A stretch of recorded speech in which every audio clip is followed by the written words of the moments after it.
Easy Success Guide, how to start a business in just 11 steps.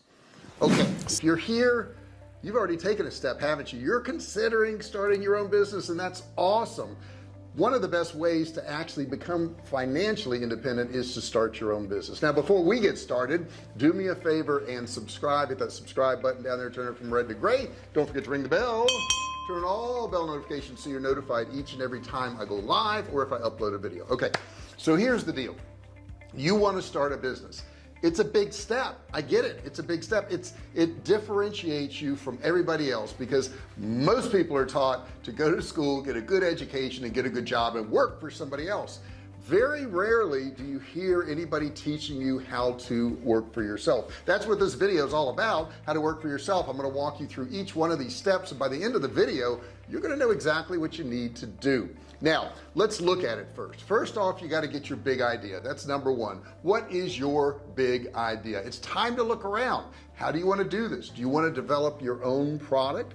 Do you want to white label a product? Do you want to have products drop shipped to your customer? Or maybe you even have a service that you'd like to provide, a course or a book or something along those lines. But you got to get that big idea. You got to figure out what is the first thing, and that is your product. What's it going to be? Now I will tell you, when I got started, I started with a product and it didn't work out, and I started with another product and it didn't work out, and you get the gist. I just kept going until I found one that did work out, and that's what I would suggest for you too. I wouldn't suggest you quitting your job in the beginning. I worked on my business on the side for probably a year before I ever quit my job, but I did finally quit the job, and you can too.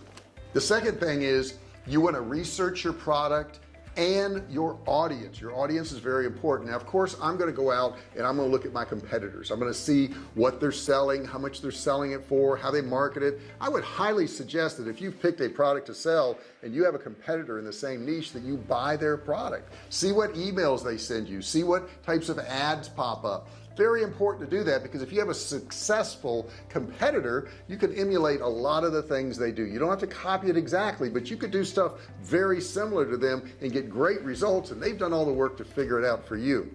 Of course, during this period of time, you're going to want to research your audience. Who is it that's going to buy from you? Are they male, female? What ages are they? What part of the country are they in? What's their income level? Do they have a particular kind of job? Are they part of certain Facebook groups or blogs or whatever? You want to research, because you want to be able to get your company in front of the exact person that's going to buy your product.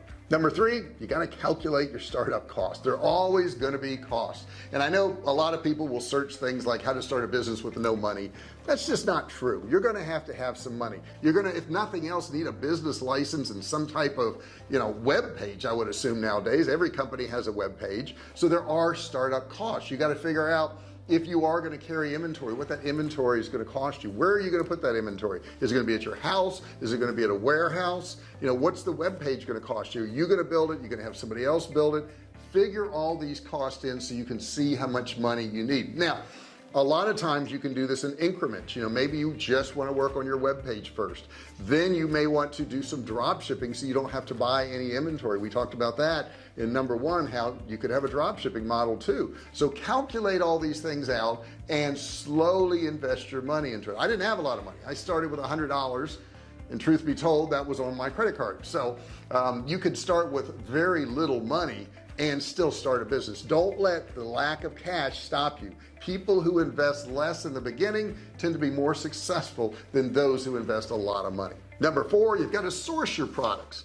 Now, we just talked about drop shipping. If you're drop shipping, the way that business model works is somebody's going to buy from you, then you're going to put in an order with your drop shipper and pay them, and they'll send the product out. So it saves you from having to actually have inventory. But maybe you're going to want to source it. Maybe you're going to white label it. Maybe you're going to want to have the inventory. Maybe you're going to want to ship it out. Making these decisions up front are very important, but I will tell you, you can change. That's the one thing that I see about people. They're like, well, if I do that, what happens if it doesn't work out? I'm like, go in another direction, do something different. I tried a lot of products in the beginning and they didn't all work out. Matter of fact, my first one failed miserably. It was cell phone cases. Not that some people don't make money on cell phone cases, but I never did figure that part out. I started with other products. I tried more products and more products until I found one that worked for me. Number five, work out what your shipping and your logistics is going to be. Okay, are you going to ship it out? Is somebody else going to ship it out? How much are you going to charge for shipping? Is it a heavy item? Is it a lightweight item? I recommend in the beginning you start with a lightweight item. We sell heavy items because I own a company called Survival Cave Food right here. We have canned meats and they're very heavy. They weigh a lot. I wouldn't suggest you doing that in the beginning, but I had learned how to sell other products prior to that and how to get that shipping model worked out. Now, a lot of these shipping companies, whether it be FedEx or UPS or whatever, when you start to set up an account with them, they're going to give you a set rate. You can negotiate that rate. You can play these companies against each other. Ask for discounts. Tell them you're going to do a large quantity of stuff, even if you're unsure if you're going to do it, and they'll give you a discount. Try that out. You'll see it works. Number 6, develop a brand identity and strategy. Who do you want to be known as? What brand are you trying to get across to people? Now, we sell survival food and we never use scare tactics. Never, ever, ever do I do that. I let people know that I want to help them out in case they need survival food. So our tagline is helping families prepare. That's all it is. It's not doomsday. It's not the end of the world. It's not the government's coming for your guns or any of that stuff. I just say, hey, there could be a hurricane. There could be a tornado. There could be civil unrest. Grocery stores could get empty. Because maybe there's a world illness, something like that. I think I can say that. And that happened. We saw it happen. So that's how we sell our products. What's your brand identity going to be? Number 7 is going to be build and launch your website. I don't care what kind of business it is nowadays. I don't care if it's a lawn care business. You're going to want to have your website set up, and you got to decide, are you going to do that? Somebody else going to do that? You can do that really simply through Shopify or WordPress. And if you don't have those skills, go to Upwork, go to freelancer.com, go to fiverr.com and hire somebody. It doesn't cost that much to have a website built. Number 8, get the proper licenses and register your business. Okay, this is really important. I have a lot of people say, is an online business a real business? Do I have to have a business license? Yeah, it's a real business. It's a business. It just happens to be online. So make sure you do your due diligence and find out what's required in your area. I can't really cover it in this video because I have people watching from around the world, so I don't know what is required in your town or your state or city or country. I don't know, but check it out because it's very important you do that. Number 9, get your money set up. Okay, don't just run everything through your one banking account. Set up a separate business account. Now, most banks in the United States, if you go there and say I want a business account, they're going to ask to see your business license. So you're going to have to get a license first, then you can set up the business account. But you want to keep those finances separate from your personal ones. Number 10, you need to market. Now you need to market your business. How are you going to market it? Is it going to be word of mouth? That's a tough way to go. I suggest using social media.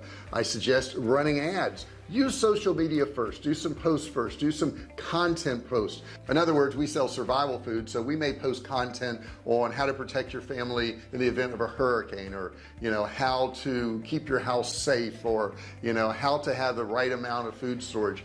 All these things are of interest to my clients, so we post content like that, and when they see content like that, they look at our company, they go, oh wow, they sell survival food, maybe I'll just buy from them.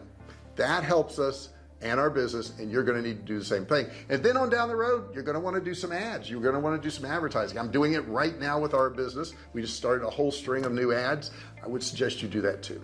And number 11, keep on learning. Yes, when you start a business, things change. I don't care if it's a brake shop or it's a beauty salon or you're selling widgets online. Things change on a daily basis. You've got to always be looking for things that are new software. We just switched to about 5 years ago. We just switched to Kartra about 5 years ago, and it is one of the best marketing, email, page builder, courses, you name it. Everything that you're going to want to do online is in Kartra. And I will tell you, for a limited time, if you look below, there's a link to Kartra. You got to check it out. There's a free video you can watch. You don't have to give an email or a credit card or anything, but watch that video down there. And if you like what you see, I think it's $1 or it's actually free trial. So if you use that link below, you can get either $1 or a free trial. It's worth it just to watch the video. I would highly suggest that you do that. Now, I've tried to cover as much as I could in this video. I really did. I want to help you guys out. This channel is all about starting, running, and growing online businesses. But sometimes I forget something. Sometimes I miss something. Sometimes it's not clear. So here's what I want you to do. Use that comment section below. Put any comments down there you want, any questions that you want. Hey, if you like something, let me know. Okay, it'll encourage me to do more. Also, if you like this video and you found it helpful, make sure you share it with a family member or friend. Say, hey, I found this great video, you got to check it out, and give me a thumbs up. Don't forget to give me a thumbs up. And the last thing I reminded you in the beginning, I'll remind you again, please subscribe to the channel. I just need a few more to hit the next goal I've got for this channel, so please do me a favor and subscribe. Hit that red button down there, turn it from red to gray. Don't forget to ring the bell, turn on all bell notifications so you're notified each and every time I go live or if I upload a new video. Hey man, I appreciate you watching this video. I really do. I appreciate you as an individual, and I want to help you out. So if you have any ideas about videos on how to start, run, and grow online businesses, also put that in the comment section below. Thanks so much for watching this video, and I'll see you in the next one. Hey, thanks for watching my video. Don't forget to subscribe to my channel and click that little bell right there so you can be notified every time I do a new video. Also, click on one of those videos there. Keep watching on my channel.